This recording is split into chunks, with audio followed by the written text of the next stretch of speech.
right now we have the first part of that exclusive interview with Immortal Technique, and he's really been someone who's been out there on the 9/11 issue, on a lot of other important issues. He was extremely critical of Bush during his years, and let's just see what he has to say now.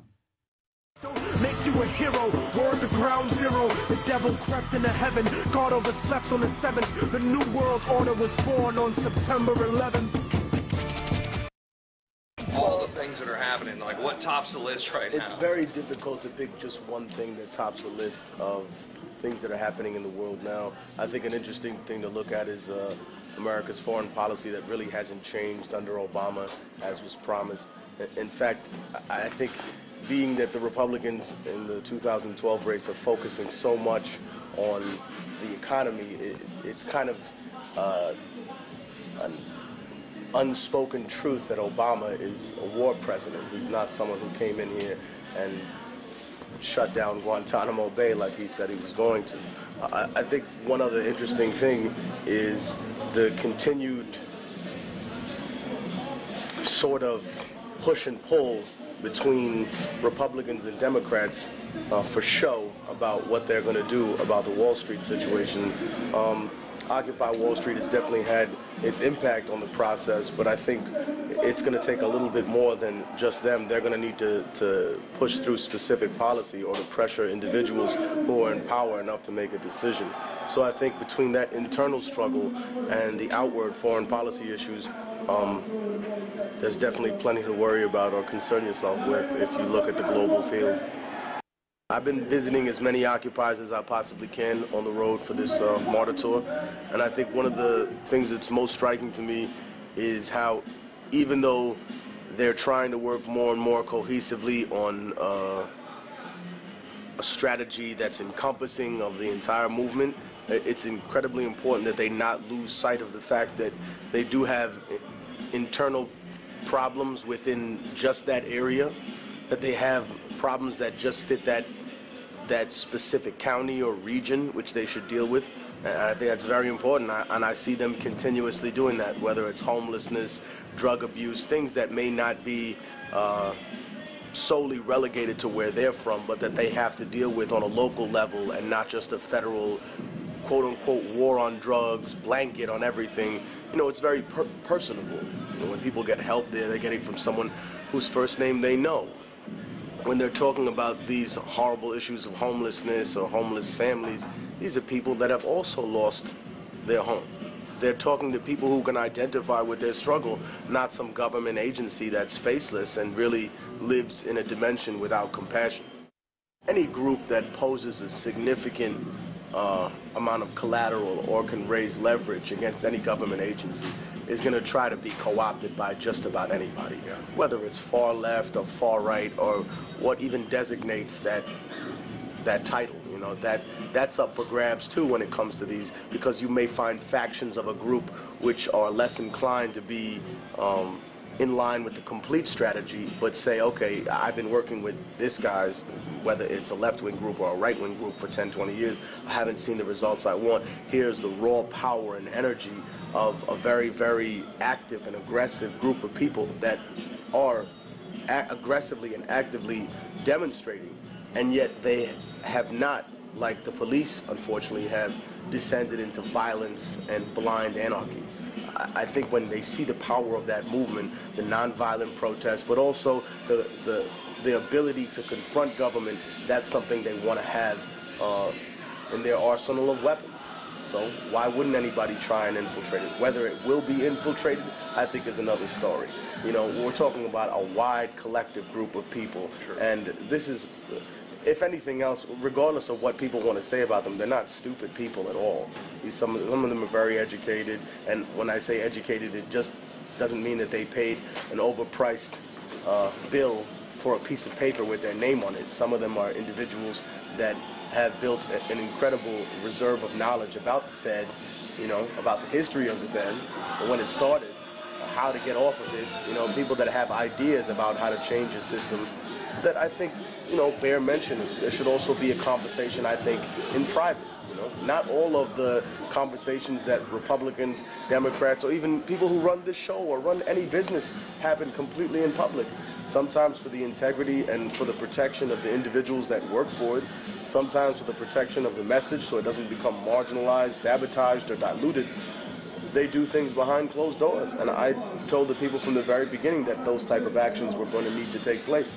Not in the vein of government secrecy to protect government, but rather to make sure that innocent people don't end up being victimized.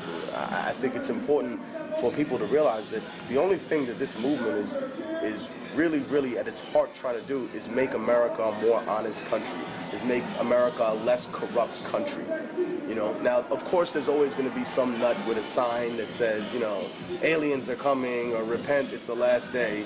But at the end of the day, we know what the core message of the Occupy people is. So regardless of who has an issue with it or who has a problem with it, you can reserve your commentary and your anger until the 2012 election when it really comes down to it, which we're right about at the doorstep of.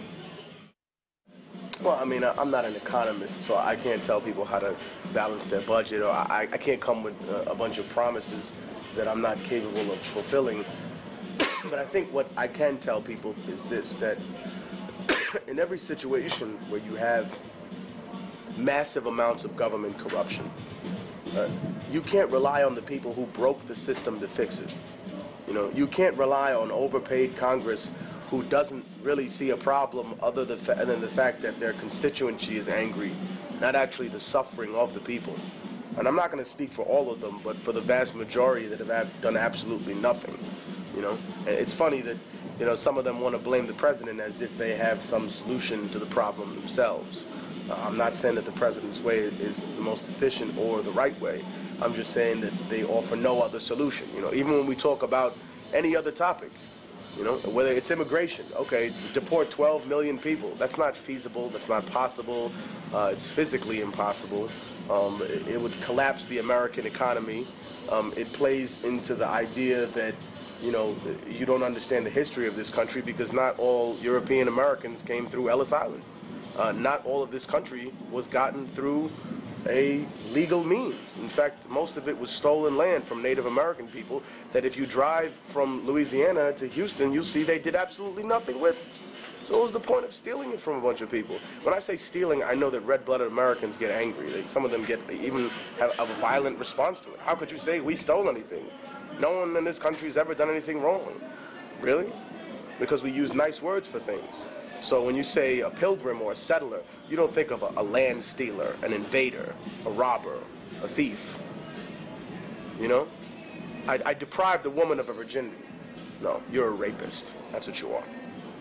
So I think when we get rid of the mythology of America, then we begin to understand a clearer reaction to it. In terms of the Occupy movement, I think that's something that's incredibly important, going back to the very beginning of how all this started and seeing the different reaction that people have towards the fiscal crisis. Some people say, oh, it's all these, people who are living below their means that tried to buy extra houses when they shouldn't have.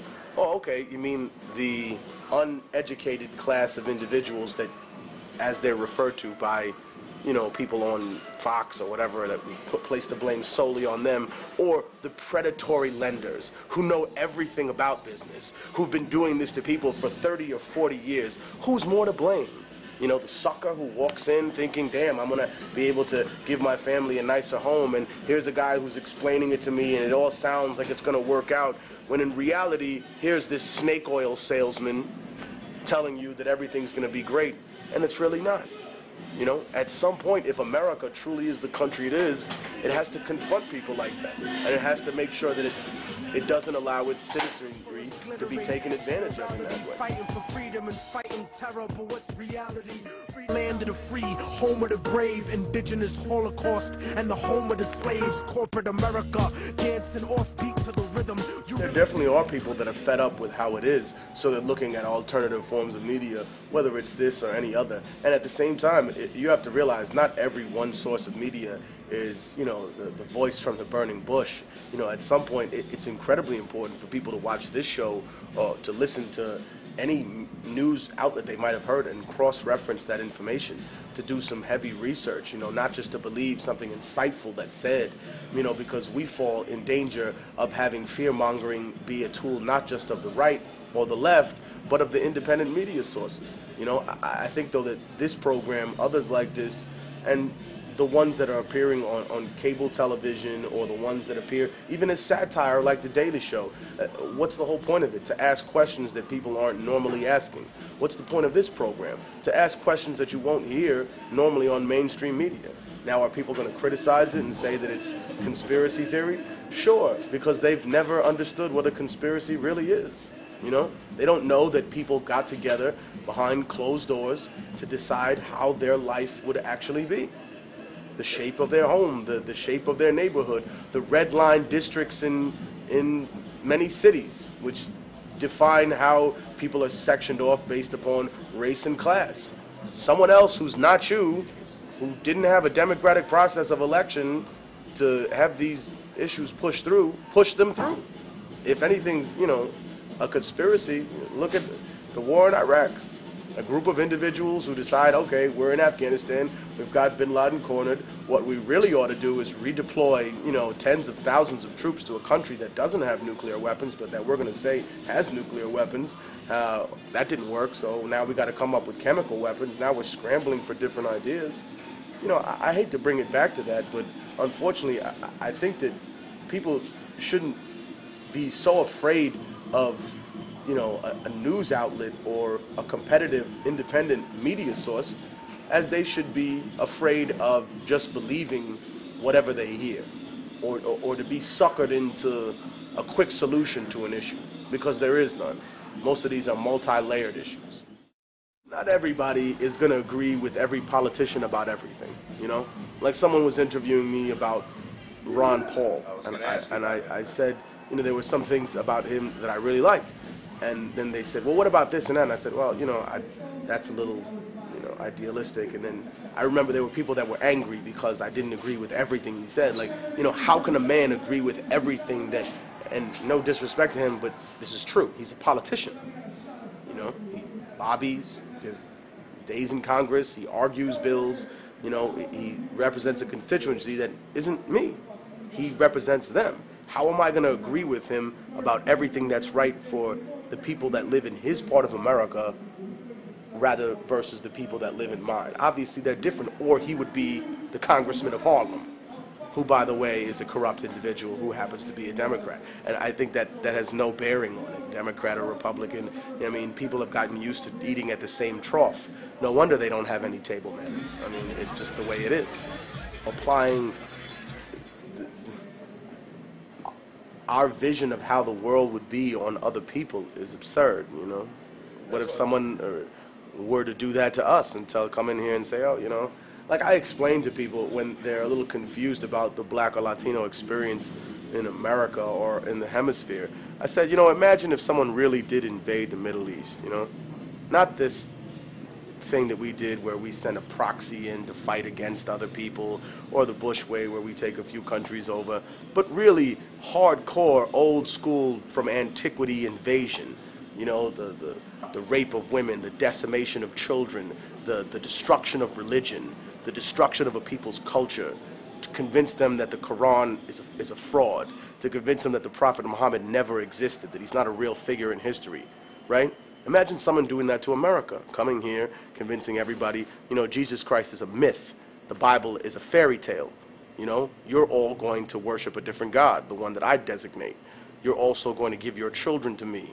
Everything about you that made you an American is going to disappear. Congratulations, you've just discovered the Black and Latino experience for 400 years. That is the transfer of power. But that's not all of our history. That's not who we are as a people. That's unfortunately a small period of time within our history. Now, drawing from that example, you can apply it to a much larger scale to show people, listen, if we're suffering here in this particular point in America, that doesn't mean that we have to stay in that position forever. there is an amount of organizing that we're capable of doing. There are actions that can be taken. I really won't like them to get violent because I know how easily that can turn into utter chaos.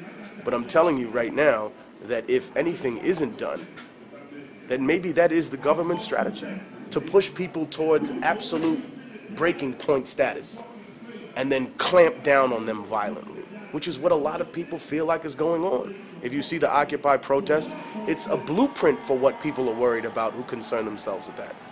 The city, the state, the police in Oakland or in New York, goading the protesters, you know, pepper spraying women. You know, at some point, people were going to break, and yet they haven't. You know, if you're going to call them violent protesters, I think it falls into a contradiction when you have 20 to 25,000 people in a mob in downtown New York. Hey, if we wanted to rip the city apart, we could have right then and there. We didn't tear the city up. Why? Because we love the city.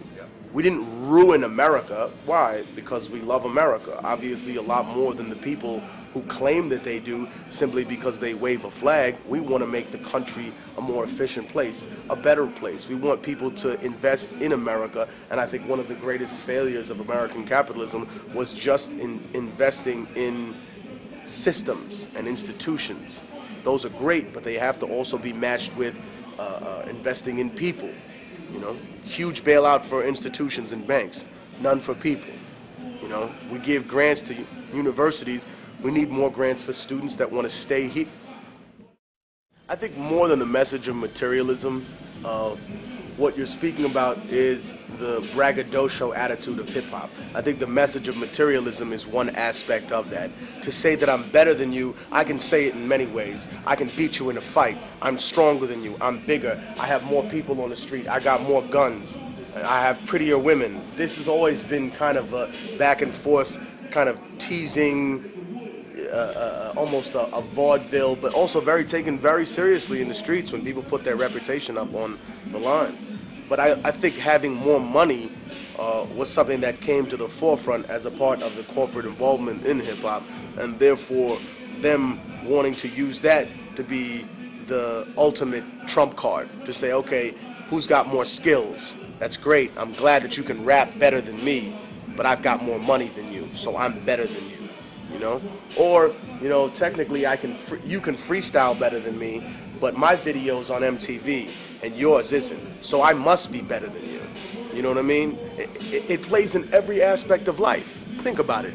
Imagine if I'm a college professor, emeritus, Harvard. You know, I have wonderful ideas about the economy. They just so happen to help my friends that are themselves working at Goldman Sachs or somewhere else. You're a f***ing camera dude, working for a show. But you know what? You've spent the last 20 years, excuse my language, researching, digging through books, reading the history of America, reading the history of the economic collapses that have occurred throughout civilizations through the passage of time. And you've amassed an incredible amount of knowledge, and you present that. Simply because I have more letters behind my name and I work for some fancy institution, people are going to believe me, and they'll go so far as to ridicule you, which is what happens in hip-hop. Doesn't matter how dope people are. Doesn't matter if they're incredibly skilled. I got more money than you, so I win. If that's not a corporate, I said so, I told you so, I don't know what is. So I link it directly to that. Why? Because a corporation that makes $14 billion a year, profit, mind you, I think you all out there know the difference between gross and net. I don't mean gross, I mean net profit, $14 billion. They come back one year, instead of making 14, they make 13 million. That company's looked at as a failure. Failure? You just made $13 billion in a year. How are you a failure? Because you're not growing, because you're not expanding, because you're not buying people, because you're not taking more, because you're not more aggressive, because you're not living up to being the virus that we all thought you could be. It's hard because I know a lot of my colleagues, and these are people that are involved in hip-hop and may not be as political as myself, but they also thinking minds. You know, these may be people who work regular jobs, but they're thinking minds, and they think to themselves, what does my vote really count for?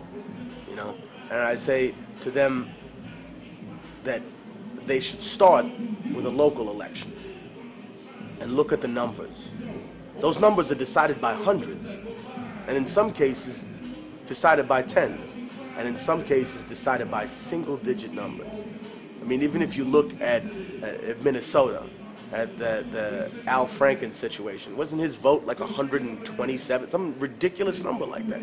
You can affect change in a certain way. I think what they feel disenfranchised by is that the candidate that they elected had all these promises and none of them come through. That, in essence, makes them feel more frustrated than anything else, but I don't think they should stop voting for it. I think, though, there should be severe campaign reform. And when I say severe, I mean, like, you know, we're talking limitations to who can, you know, come up with billions and billions of dollars from other people, you know, the amount of debates that need to happen, the airtime that we afford individuals, the honest answers that we demand from people instead of allowing them to just glance off. You know, I remember when, even though he's not necessarily known as the world's most moral man, but I remember when John Edwards challenged President Cheney in a debate very late. I thought he should have come out much earlier with this, about him voting against Martin Luther King Jr.'s birthday and all these other things that kind of exposed the weak underbelly of the right's issues with race. Not to say the left doesn't have them, because we all heard Harry Reid's comments about, you know, Obama being a quote-unquote well-spoken Negro. But, I mean, it definitely does expose the right's more difficult way of covering that up and saying, all right, well, why didn't you? When he says, you know, I believe my record speaks for itself, you know, there was almost like, okay, well, we'll accept that. And at some point, we don't need to accept that. At some point, the voting audience has to say, no, I don't know that your record stands for itself, because I don't know what you're saying anymore. You claim that there's still a presence of Al-Qaeda in Iraq. Dude, we've gone over this, you know. How many hearts do you need to have in your chest before you come up with the right answer? At some point, you know, you just need to be honest with the American public and admit that you made a mistake. That's also another issue. They don't see accountability, so they feel uninspired to get behind a candidate. When someone comes out and said, no, this was my fault, I did this, you know. Katrina, Bush, no accountability. You know, I'm sorry, I should have done more. I thought it was all in Brownie's hands. He was doing a heck of a job. Well, he wasn't doing a heck of a job. He wasn't doing any job. And as a result, American citizens, you know, I know there are some people watching this that, you know, they would probably be less affected if they weren't American citizens.